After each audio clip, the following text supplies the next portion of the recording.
ओम भगवती वासुदेवाय नमः। 14 मनवंतरों तथा विवस्वान की संतति का वर्णन। ऋषि बोले, महामते सूत जी, अब समस्त मनवंतरों का विस्तार पूर्वक वर्णन कीजिए तथा उनकी प्राथमिक सृष्टि भी बतलाइए। लोमहर्षण जो कि सूत जी है ने कहा, विप्रगण, समस्त मनवंतरों का विस्तृत वर्णन तो 100 वर्षों में भी नहीं हो सकता, अतः संक्षेप में ही सुनो। प्रथम स्वाम्भु मनु है, दूसरे स्वारोचिस, तीसरे उत्तम, चौथे तामस, पांचवे रैवत, छठे चाक्षुष तथा सातवें वैवस्वत मनु कहलाते हैं। वैवस्वत मनु ही वर्तमान कल्प के मनु हैं। इनके बाद सावर्णी, भौत्य, रोच तथा 4 मेरु सावर्ण्य नाम के मनु होंगे। ये भूत, वर्तमान और भविष्य के सब मिलकर 14 मनु हैं। मैंने जैसा सुना है उसके अनुसार सब मनुओं के नाम बताएं। अब इनके समय में होने वाले ऋषियों, मनुपुत्रों तथा देवताओं का वर्णन करूंगा। मरीचि, अत्रि, अंगिरा, पुलह, क्रतु, पुलस्त्य तथा वशिष्ठ, ये 7 ब्रह्मा जी के पुत्र उत्तर दिशा में स्थित हैं, जो शांभु मनवंतर के सप्तऋषि हैं। आग्रीत, अग्निबाहु, मैद्य, मेधातिथि, वसु, ज्योतिष्मान, गुतिमान, हव्य, सवल और पुत्र, ये 10 स्वाम्भु मनु के महाबली पुत्र थे। विप्रगण, यह प्रथम मनवंतर बतलाया गया। सर्वोच्च मनवंतर में प्राण, बृहस्पति, दत्तात्रेय, अत्रि, च्यवन, वायुप्रोक्त तथा महाव्रत, ये 7 सप्तऋषि थे। तुषित नाम वाले देवता थे और हव्यग्र, सुकृति, ज्योति, आप, मूर्ति, प्रतीत, नभस्य, नभ तथा ऊर्ज, ये महात्मा स्वरोचिस मनु के पुत्र बताए गए हैं, जो महान, बलवान और पराक्रमी थे। यह द्वितीय मनवंतर का वर्णन हुआ। अब तीसरा मनवंतर बतलाया जाता है, सुनो। वशिष्ठ के 7 पुत्र वशिष्ठ तथा हिरण्यगर्भ के तेजस्वी पुत्र ऊर्ज, ये ही उत्तम मनवंतरों के ऋषि थे। इस ऊर्ज, तनुर्ज, मधु, माधव, शुचि, शुक्र, सह, नभस्य तथा नभ, ये उत्तम मनु के पराक्रमी पुत्र थे। इस मनवंतर में भानु नाम वाले देवता थे। इस प्रकार तीसरा मनवंतर बताया गया। अब चौथे का वर्णन करता हूँ। काव्य, पृथु, अग्नि, जहु, धाता, कपिवान और अकपिवान, ये 7 उस समय के सप्तऋषि थे। सत्य नाम वाले देवता थे।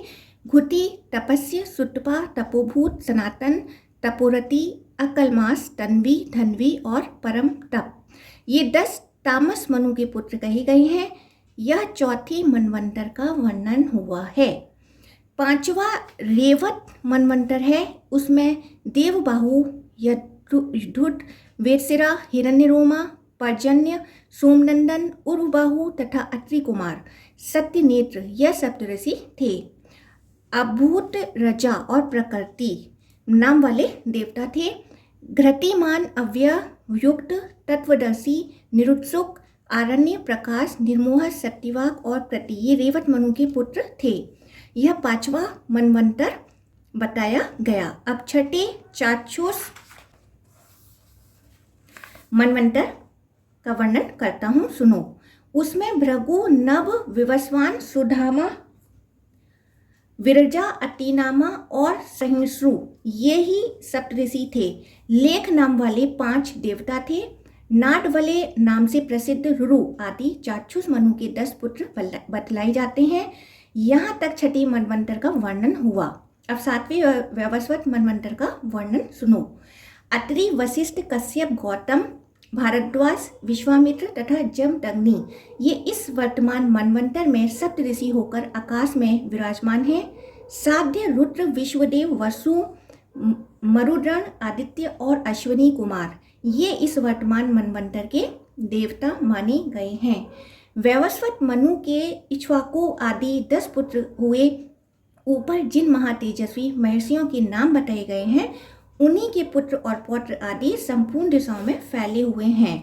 प्रत्येक मनवंतर में धर्म की व्यवस्था तथा लोक रक्षा के लिए जो 7 सप्तऋषि रहते हैं, मनवंतर बीतने के बाद उनमें 4 महर्षि अपना कार्य पूरा करके रोग शोक से रहित ब्रह्मालोक में चले जाते हैं। तत्पश्चात दूसरे 4 तपस्वी आकर उनके स्थान की पूर्ति करते हैं। भूत और वर्तमान काल के सप्त ऋषिगण इसी क्रम से होते आए हैं। सावर्णी मनवंतर में होने वाले सप्तऋषि ये हैं: परशुराम, व्यास, आत्रेय, भारद्वाज कुल में उत्पन्न द्रोण कुमार, अश्वत्थामा, गौतम वंशी सरद्वान, कौशिक कुल में उत्पन्न गालव तथा कश्यप नंदन औरव। वैरी, अध्वर्युवान, समन, घृतिमान, वसु, अरिष्ट, अध्रष्ट, वाची तथा सुमति ये भविष्य में सावर्णिक मनु के पुत्र होंगे। प्रातःकाल उठकर इनका नाम लेने से मनुष्य सुखी, यशस्वी तथा दीर्घायु होता है। भविष्य में होने वाले अन्य मनवंतरों का संक्षेप से वर्णन किया जाता है, सुनो। सावर्ण नाम के 5 मनु होंगे, उनमें से एक तो सूर्य के पुत्र हैं और शेष 4 प्रजापति के।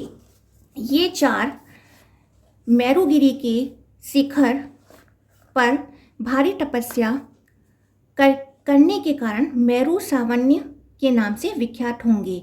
ये दक्ष के देवते और प्रिया के पुत्र हैं। इन 5 मनुओं के अतिरिक्त भविष्य रौच्य और भौत्य नामक 2 मनु होंगे। प्रजापति रुचि के पुत्र ही रौच्य कहे गए हैं। रुचि के दूसरे पुत्र जो भूति के गर्भ से उत्पन्न होंगे भौत्य मनु कहलाएंगे। इस कल्प में होने वाले ये 7 भावी मनु हैं। इन सब के द्वारा द्वीपों और नगरों सहित संपूर्ण पृथ्वी का 1 सहस्त्र युगों तक पालन होगा। सतयुग, त्रेता आदि चारों युग 71 बार बीत कर जब कुछ अधिक काल हो जाए तब एक मनवंतर कहलाता है। इस प्रकार यह 14 मनु बतलाए गए। ये यश की वृद्धि करने वाले हैं। समस्त वेदों और पुराणों में भी इनका प्रभुत्व वर्णित है। प्रजाओं के पालक हैं। इनके यश कीर्तन श्रेष्ठ कर हैं। मनवंतरों में कितने ही संहार होते हैं और संहार के बाद कितनी ही सृष्टियाँ होती रहती हैं। इन सब का पूरा वर्णन सैकड़ों वर्षों में भी नहीं हो सकता। मनवंतरों के बाद जो संहार होता है उसमें तपस्या, ब्रह्मचार्य और शास्त्र ज्ञान से संपन्न कुछ देवता और सप्तऋषि शेष रह जाते हैं।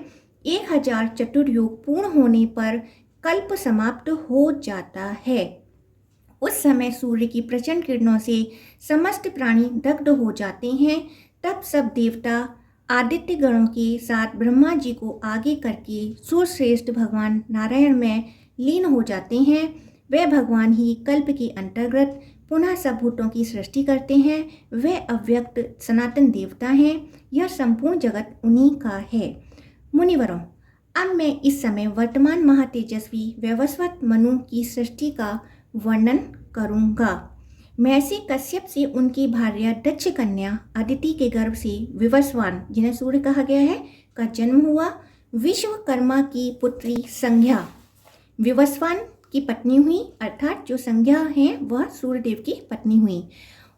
उसके गर्भ से सूर्य ने 3 संतानें उत्पन्न की, जिनमें से 1 कन्या और 2 पुत्र हुए।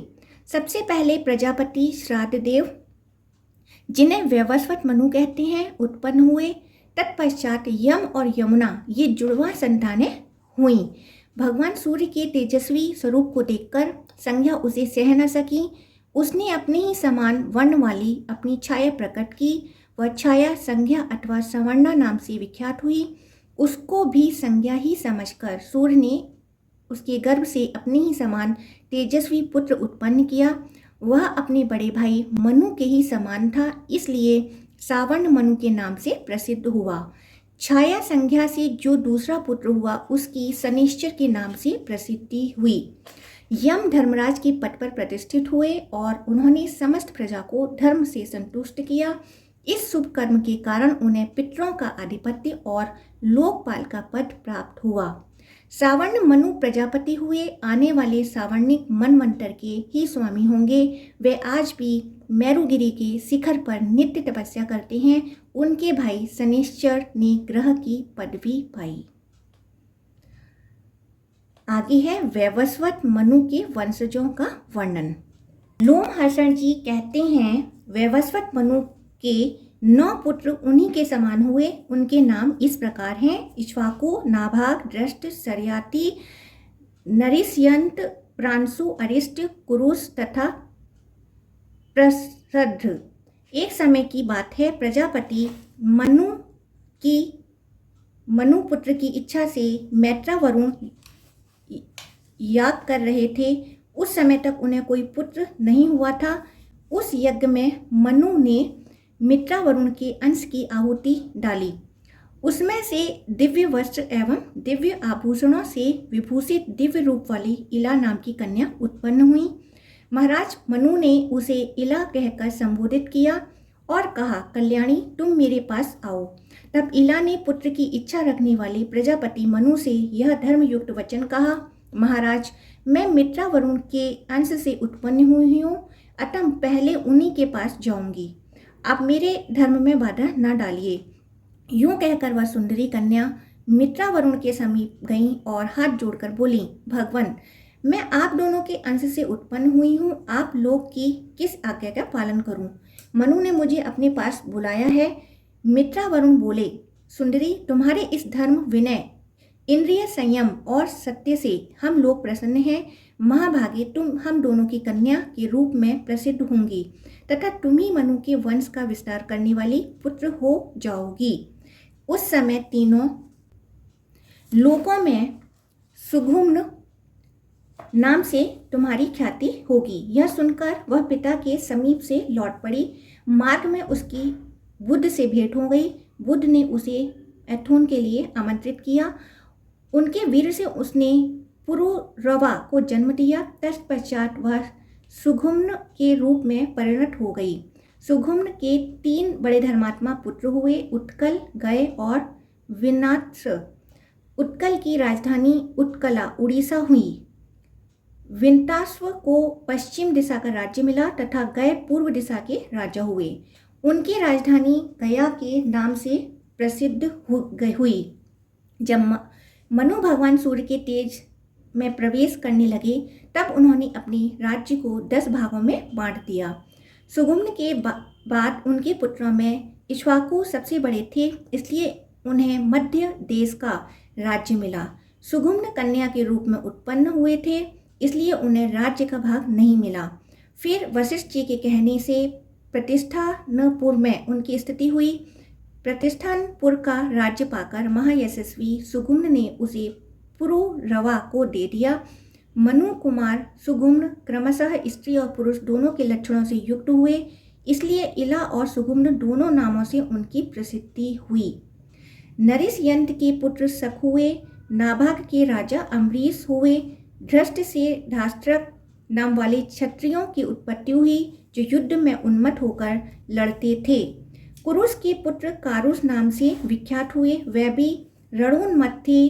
प्रांशुक के एक ही पुत्र थे जो प्रजापति के नाम से प्रकट हुए।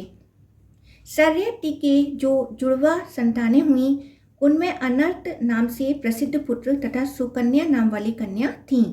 यही सुकन्या महर्षि च्यवन की पत्नी हुई। अनर्त के पुत्र का नाम रैव था। उन्हें अनर्त देश का राज्य मिला। उनकी राजधानी कुशस्थली द्वारका हुई। रैव के पुत्र रैवत हुए जो बड़े धर्मात्मा थे। उनका दूसरा नाम कुकुडमी भी था। अपने पिता के ज्येष्ठ पुत्र होने के कारण उन्हें कुशस्थली राज्य मिला। एक बार वे अपनी कन्या को साथ ले ब्रह्मा जी के पास गए और वहां गंधर्वों के गीत सुनते हुए 2 घड़ी ठहरे रहे। इतने ही समय में मानव लोक में अनेक युग बीत गए। रैवत जब वहां से लौटे तब अपनी राजधानी कुशस्थली आए, परंतु अब यहाँ यादवों का अधिकार हो गया था। यदुवंशियों ने उसका नाम बदलकर द्वारवती रख दिया था। उसमें बहुत से द्वार बने हुए थे। वह पुरी बड़ी मनोहर दिखाई देती थी। भोज, वृष्णि और अंधक वंश के वसुदेव आदि यादव उसकी रक्षा करते थे। रैवत ने वहाँ सब वृतांत ठीक ठीक जानकर अपनी रैवत नाम की कन्या बलदेव जी को ब्याह दी और स्वयं मेरू पर्वत के शिखर पर जाकर वे तपस्या में लग गए। धर्मात्मा बलराम जी ने रेवती के साथ सुखपूर्वक विहार करने लगे। प्रस्था ने अपने गुरु की गाय का वध किया था, इसलिए वह साप से शूद्र हो गए। इस प्रकार ये वैवस्वत मनु के 9 पुत्र बताए गए हैं। मनु जब छींक रहे थे उस समय इक्ष्वाकु की उत्पत्ति हुई थी। इक्ष्वाकु के 100 पुत्र हुए, उनमें विकुक्षी सबसे बड़े थे। वे अपने पराक्रम के कारण अयोध्या नाम से प्रसिद्ध हुए। उन्हें अयोध्या का राज्य प्राप्त हुआ। उनके शकुनी आदि 500 पुत्र हुए जो अत्यंत बलवान और उत्तर भारत के रक्षक थे। उनमें से वसाती आदि 58 राजपुत्र दक्षिण दिशा के पालक हुए। विकुक्षी का दूसरा नाम ससाद था। इक्ष्वाकु के मरने पर वही राजा हुए। ससाद के पुत्र कुकुस्थ, कुकुस्थ के अनेना, अनेना के पृथु, पृथु के विष्टारस्व, विष्टारस्व के आर्द, आर्द के युवनाश्व और युवनाश्व के पुत्र श्रावस्त हुए। उन्होंने ही श्रावस्तीपुरी बसाई थी। श्रावस्त के पुत्र बृहदस्व और उनके पुत्र कुवलाश्व हुए। ये बड़े धर्मात्मा राजा थे। इन्होंने ढुंडु नामक दैत्य का वध करने के कारण ढुंडुमार नाम से प्रसिद्धि प्राप्त की। मुनि बोले, महाप्राज्ञ सूत जी, आप ढुंडु वध का वृतांत ठीक ठीक सुनना चाहते हैं, जिससे कुवलाश्व का नाम ढुंडुमार हो गया।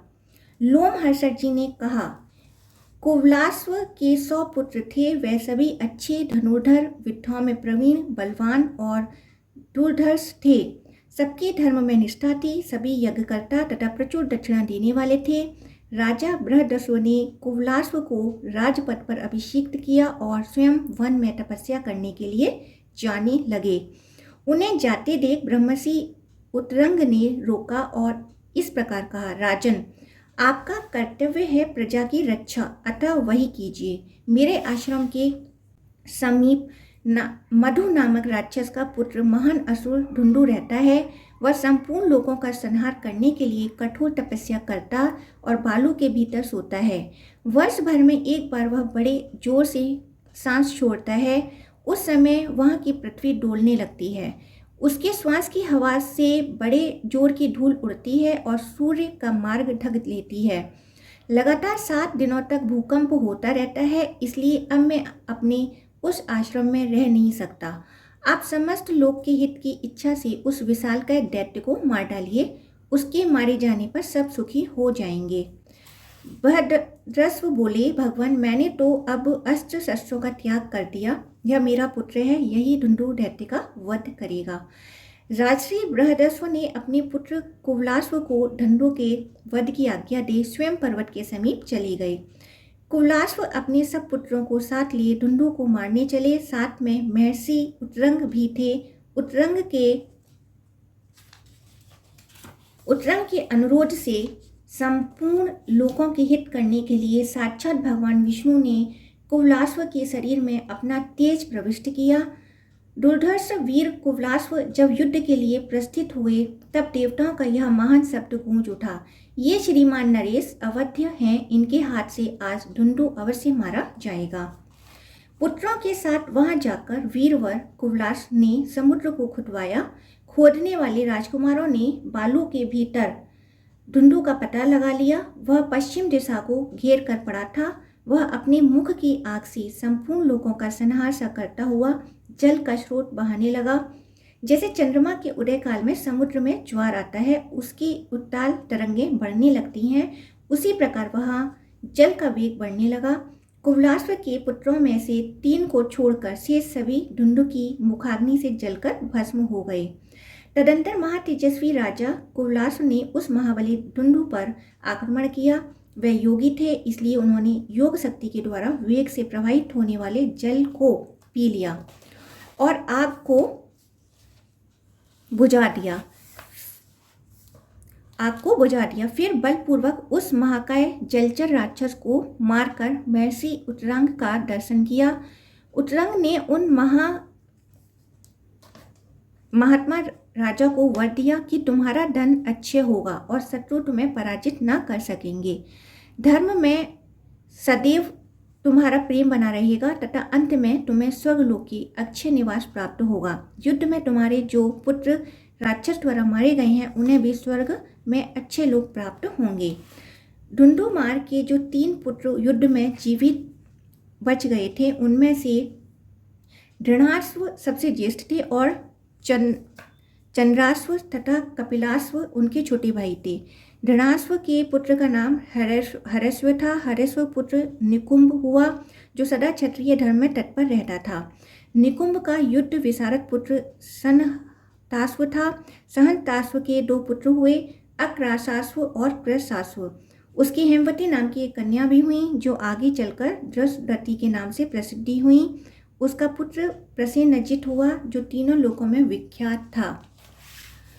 प्रसेनजित ने गौरी नाम वाली पतिव्रता स्त्री से ब्याह किया था, जो बाद में पति के शाप से बहुधा नाम की नदी हो गई। प्रसेनजित के पुत्र राजा युवनाश्व हुए। युवनाश्व के पुत्र मानधाता हुए। वे त्रिभुविजन नहीं थे। सस बिंदु की सुशीला कन्या चैत्ररथी, दूसरा नाम बिंदुमती भी था, मानधाता की पत्नी हुई। इस भूतल पर उनके समान रूपवती स्त्री दूसरी नहीं थी। बिंदुमती बड़ी पतिव्रता थी। वह 10,000 भाइयों की ज्येष्ठ भागिनी थी।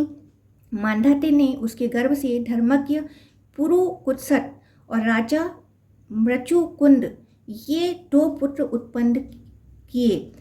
पुरुकुत्सत के उनकी स्त्री नर्मदा के गर्भ से राजा त्रसदस्यु उत्पन्न हुए। उनमें संभूत का जन्म हुआ। संभूत के पुत्र शत्रुदमन त्रिधनवा हुए। राजा त्रिधनवा से विद्वान त्रय्यारूण हुए। उनका पुत्र महाबली सत्यव्रत हुआ। उसकी बुद्धि बड़ी खोटी थी। उसने वैवाहिक मंत्रों में विघ्न डालकर दूसरे की पत्नी का अपहरण कर लिया। बाल स्वभाव, कामासक्ति, मोह, साहस और चंचलतावश उसने ऐसे कुकर्म किया था। जिसका अपहरण हुआ था वह उसके किसी पूर्ववासी की ही कन्या थी।